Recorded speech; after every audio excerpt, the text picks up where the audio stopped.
everyone, welcome to School of Scarlet. I'm so happy to have you here today. Today I want to share with you a very important message and a message about the direction of this channel.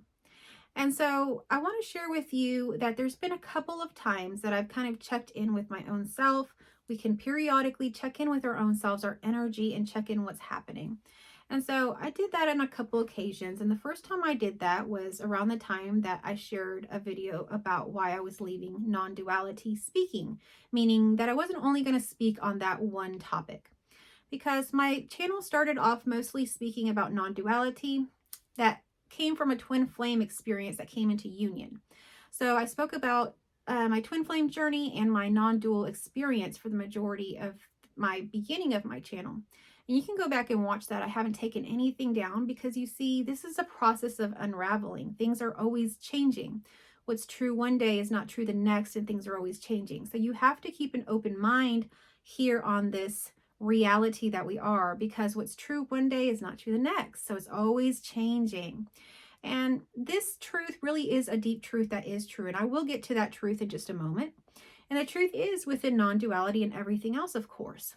But when I inquired the first time about the direction of my channel, the direction of my work, it was not about non-duality. I was basically led away from non-duality. That non-duality was not the stopping point, that this is a very much of a spiral. We're in basically a spiral dynamic in our consciousness, and we are not linear. There really is no stopping point or starting point. As a matter of fact, as soon as you're born, you begin to die. And as soon as you die, you actually begin to live. So these are actually metaphors and energetic exchanges that I'm talking about here. And I do have some videos around this. As soon as we begin this process of dying to the self is when we actually begin to emerge in our divine self to live. So that is how it works. So everything is really very much a paradox. What you think is one way is really completely the opposite. And when you start to think it's this way, then it turns and flips this way. They're always working with each other, and it's a seamless one. So that is the truth of everything, that everything here is just all working together. It's not separate in any kind of way. And it truly is nothing and everything all at once. So the beginning of my channel, I spoke a little bit more about the nothingness or the emptiness of things that you experience with non-duality. I had that experience and really went introspecting and went really within in that time. And you can go back and watch those videos. They're still up. And during that period is a lot of releasing and a lot of allowing and being. And so there's a lot of that going on. So there was a lot of shedding that was going on. And I will say, even though it was the most beautiful year of my life, the most wonderful year of my life that I could ever, it's an experience that you can't erase. It's as big as having your child. That's how it is. With this very marked experience of this change that now this self had essentially died, it was a totally different experience now. But this shedding, I will say, it was not always the funnest thing to go through, although the process of allowing and being within your heart makes it a lot easier. But you see, if anybody was to sit there and look at all the changes, everything that really happened, a lot happened. And so a lot really did happen. And this is a change from emptiness to fullness. As you empty everything that is not you, and you merge with what is you, the divine, that is within you already, that has always been there, and you awaken to that light, then suddenly you are now actually living. You are actually alive now. So that's the paradox. You thought you were alive before when you were this self, but it's actually after you release that whole idea of the self that you actually begin to live. So that was the first thing that was mainly brought forth for me within my own introspection of what needed to be shared on this channel. The other portion of it was the fullness of this channel. We needed to really share the love and also that piece of it, because a lot of times when we see the non-dual side of things, it's very empty. And I had the experience of feeling the fullness in my experience. I had that experience through a near-death experience that I had earlier on. I also had that experience in my non-dual awakening, and I certainly had that experience of awakening to the heart during my twin flame journey. So I'm very much open to that now. And that was important for me to share, very important. But there is a balance to be kept here. And so one of the things that I had recently asked myself as I began to really teach and work a lot more in this field I've always worked in psychology, I've always worked in counseling, but now that I've worked a little bit more with my courses and with people one-on-one on this particular topic, I noticed a difference in myself as well, that now I began to pull more back into things that the self used to identify with, things like art, very joyful, playful things that I used to like to do as a child, painting, singing, even dancing, things that I really used to enjoy. Dressing up, trying new things. I'm even considering doing some acting. And as you can see, I've really immersed myself in a lot of different things. I have my different channels and they're all very different in their different ways. So there's a lot going on here. So I had to really check in with myself and see, what did I really want to do in this life? Because we get to choose. So I asked myself, what is it that I am going to be doing? What is it that is coming next for me? What should I do here? What is it? And so I kind of introspected and inquired with myself, and something very unusual happened. I got a voice, and this hasn't been the first time I've gotten this before, where I've gotten very direct download messages. And when I do, I usually write them down, but this time I got to record it. So I did record it and I will post it on my other channel. But basically, I was told to take everything that I am, everything that happened in my experience, which was very full, to be honest with you. It's been a lot. To take all of that and to serve it on a platter as a feast. And I was told, this is your feast. This is Babette's feast, and you are to serve your platter. And so I really sat with that a moment, and I really thought, and I thought, wow. And it really connected with all of those things that I was already doing, the art, the dancing, the poetry, the writing of the books. All of these things started to swirl in my mind. And I thought, all of those things are exactly what everyone wants to see, because it is just naturally what I want to do. So I will just follow what I naturally want to do and share that with you. But as I did that, something unusual happened. I asked myself about that message because it was so unusual.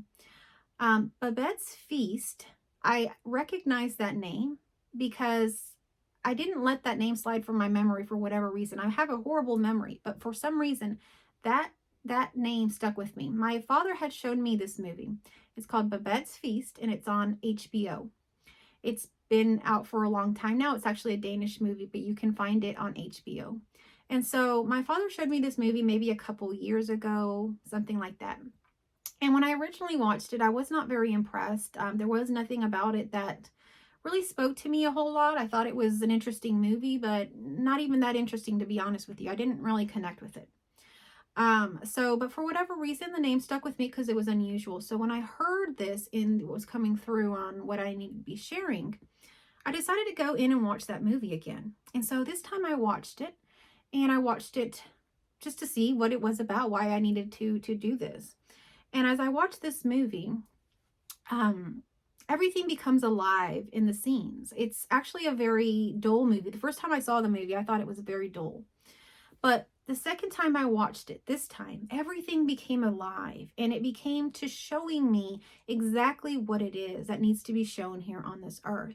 So I'm going to share that with you here today. And I originally had some notes to share with you because, again, my memory really slips me. So we'll see what comes through, but so many things had come through, and I wish I had that list, but I know that everything that needs to be said will be said here. So when I started the movie, it starts off with these two sisters, and the sisters are living with their father, who is like a priest or a pastor or something in the community.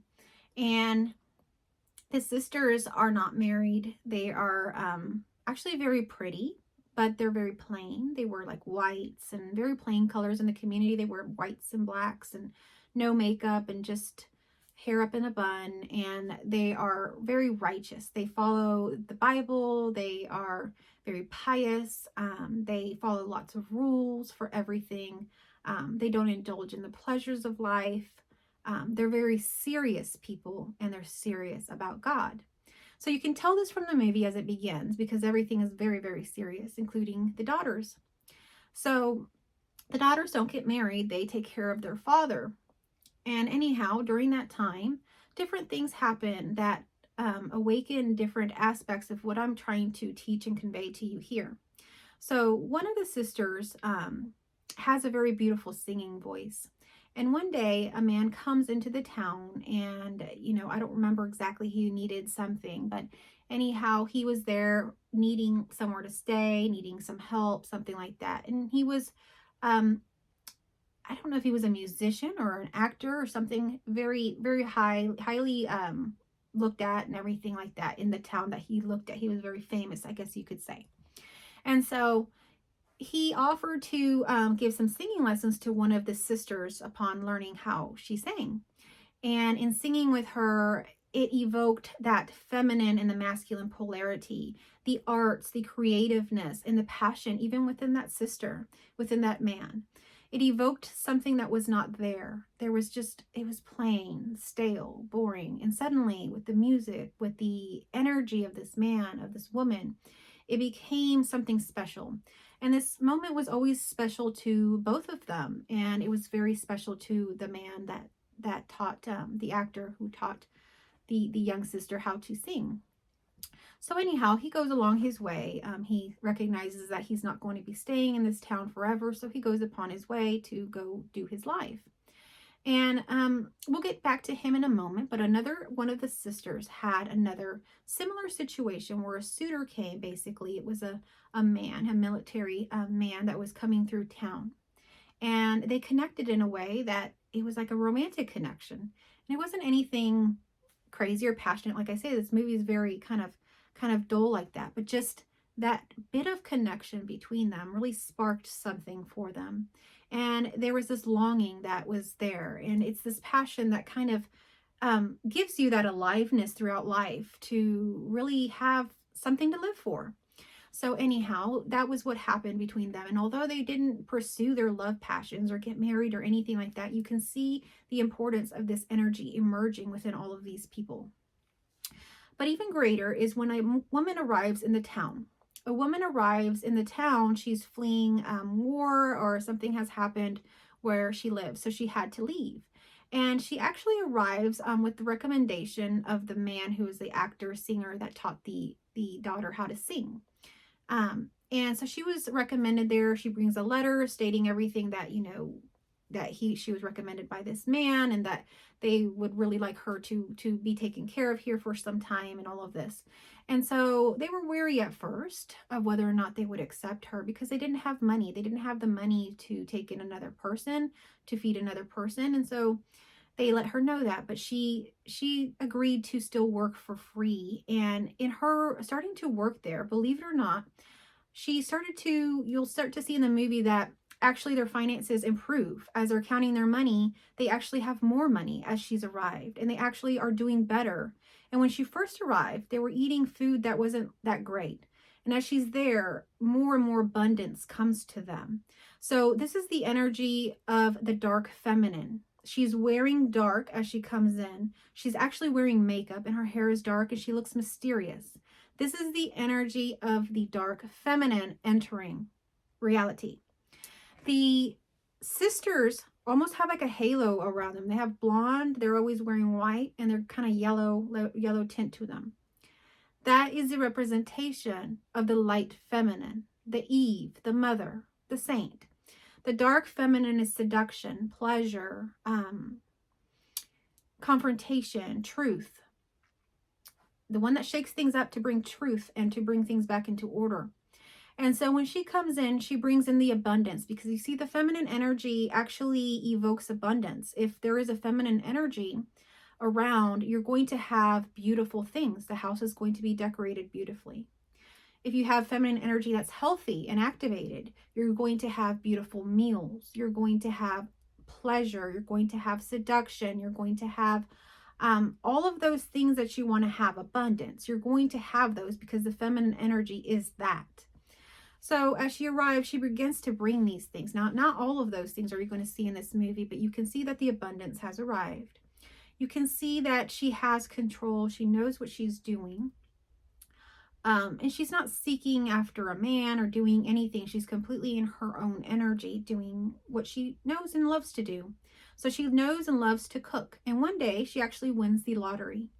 And this is something that she was looking forward to. And rather than taking the money and moving like everyone thought she would do, moving back to her home, She spends all of this money to make this beautiful feast for the people of the town, all the people that have been her neighbors and have been there with her.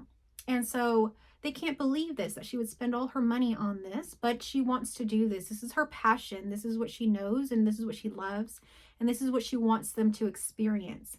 And truthfully, in watching this movie, there's an energy of her knowing that they are missing this, and that this is more important, that this be infused into this town than her moving away or doing anything else. So she uses what she has, her talents, her abilities, to basically create, like magic, this beautiful feast for this group. Now, this group, again, remember, is very pious, is very religious. You know, they're very straight-laced Christians, and, you know, they follow the rules. There's not any indulging in pleasures, no gluttony, nothing like that. They don't drink alcohol. They have rule after rule after rule. So before they have the feast, the sister sees Babette cooking, and she sees a pig's head, and she sees a turtle come through, and all of these things, and she thinks in her head, this is the devil, this is demonic, this is not good, we cannot engage in this, but we still have to respect her. So this fear comes into these people that have never experienced this kind of thing, the unknown. And so they begin to gather amongst themselves and decide that we will not engage in any conversation about the food. So that was the main rule they had. They said, we will eat the food to be respectful to Babette, but we will not comment on the food. We will not say if it's good or bad or anything. We will not have any pleasure in this food or any of that. So basically they set these rules that they were not going to go there having any kind of pleasure with this food, because there was something about it that she was already sensing was not feeling right.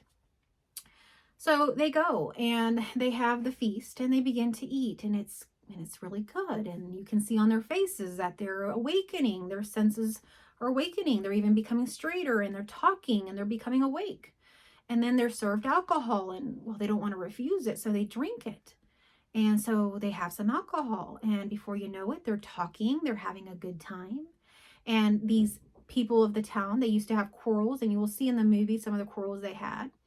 But as they begin to drink and enjoy food, they begin to have a good time, and they begin to joke and let go of those quarrels and say that those things didn't matter. And even things as big as there was a husband that seemed like he was cheating with his another man's wife, allowed everybody to know this, and it seemed like it was forgiven. It was in a joyous spirit that everybody was all in joy. And you begin to see people awaken in joy. They were so dry, they were so dead, they were so bland before. If you see it in the movie, you will know what I'm talking about. They literally looked old and almost shriveled, and their skin dry, their clothes white, their hair white. And as soon as they began to eat of the food, partake in this experience, they become alive, movement. They begin to get up from the chair, to move, to talk. And they become animated. The isness comes in. And so you see, this is very important, that we allow the merging of what is righteous and what is sensual, or what is beautiful, or what is pleasure, to join, because they're truly one. And any time that you separate something and shun it as bad, you're doing yourself a huge disservice, Why would you separate any part of yourself, especially such a beautiful part of yourself? So allow it all to merge to be one. This isn't saying to become some passionate fool and just go crazy. This is to have balance, to have both. So many people, so many religions I can count, are stuck in the righteousness. That is all they care about. They will sit there and condemn you over everything that is natural in this world. And you will feel horrible for it. Why do we engage with this kind of thing? Everything that we want is a balance, Everything that we want is a balance.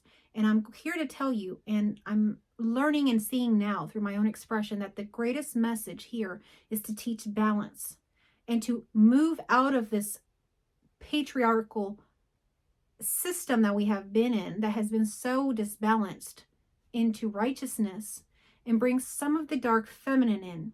So what needs to happen here, when I asked what needs to happen here, Babette needs to bring her feast. It's time for some of that pleasure to come in, some of that feast to come in. Everything that is known about pleasure, those beings that understand that side of reality need to come forth, need to speak up, and need to begin to change this reality into a more balanced reality. Not a dark, sick reality where people are dying and looking sickly all the time. If we look at society, it's not a healthy society. But when we begin to bring in the pleasures, when we begin to help couples regain their marriages, their lives, everything about what is life, love, basically, regaining love and really engaging in it, not in a strict way. I talked in my last video about anti-seduction. And truthfully, people that are stuck in these religious paradigms that are so patriarchal are truly anti-seducers. They are cutting off the life of this world. They're cutting off the isness. They're cutting off the passion of this world. Why would you want to do that? So it's time to bring some balance in here. And the whole thing with Babette's feast is exactly that. It's teaching us to bring in the dark feminine and not be scared of that. That is where the beauty is. That is where you will find God. You will find God there. And it will feel so warm, so good, so loving. It's like a warm hug. And you won't get that from just rules and righteousness and judgment. That feels oppressive. That makes you feel small. That makes you feel worthless. That makes you disintegrate into nothingness. You know? It's time to come out of that. It's time to be who you are and bring that to the table, whatever it happens to be. And if it is righteousness, that's okay. We need all things here, but we need a balance. We need a balance of those things because they're all one. And as soon as we believe it's one thing, it's actually the other. So we got to stay here in the middle. The middle way is what you hear so much in so many different spiritual traditions. And that's because it's the truth, the middle way, the yin yang. It's been a fundamental truth for a long time, yet people want to believe that we have to be these black and white beings. And if we're not perfectly good, if we're not perfectly white and unstained, then there is something wrong with us and we should go to hell. And that is not true, my friend. Heaven and earth is here right now, and you get to choose that by choosing yourself or choosing fear or others. So begin to choose your true, authentic self, your heart. That is the biggest clue to following your truest path. You can follow your heart, and your heart will lead you there, even though it truly is just a metaphor. You're really following what already is happening here. The divine self is already here and now. Let's not oppose it. Let's not restrict it. Let's not go against what is natural. And let's just be human. Let's be ourselves. Let's be what's happening here. Let's be the expression that's arising. Because in this moment that is occurring here now, awareness is here now with you to experience this. And so allow it to be expressed fully. Allow it to be seen in all ways. In the bareness of life and in the fullness of life. Express all of it as it is appropriate for you. So that is the message that I wanted to share with you today. I know it's probably a little unusual, a little strange. I don't know. Let me know what you think down below, how you feel about this message, what you feel about what is happening in reality, what's happening with you. You know, we all have different things that we're going through and experiencing, and I'm curious to see what y'all are experiencing. In my reality, this is coming forth. And it's very unusual. I like to just kind of close with one thing. My father, when he first showed me this movie, he introduced it as the Pope's favorite movie, which is pretty unusual, isn't it? That the Pope's favorite movie would be Babette's Feast. It is a religious movie, but if you listen to this movie truthfully, it's really bringing in the dark feminine. That's what it's all about. It's about bringing in the dark feminine to awaken you out of the righteousness, out of the rules, out of the deadness, out of the bareness of life, into the fullness of life that is truly here and now, which is heaven on earth. I love you all.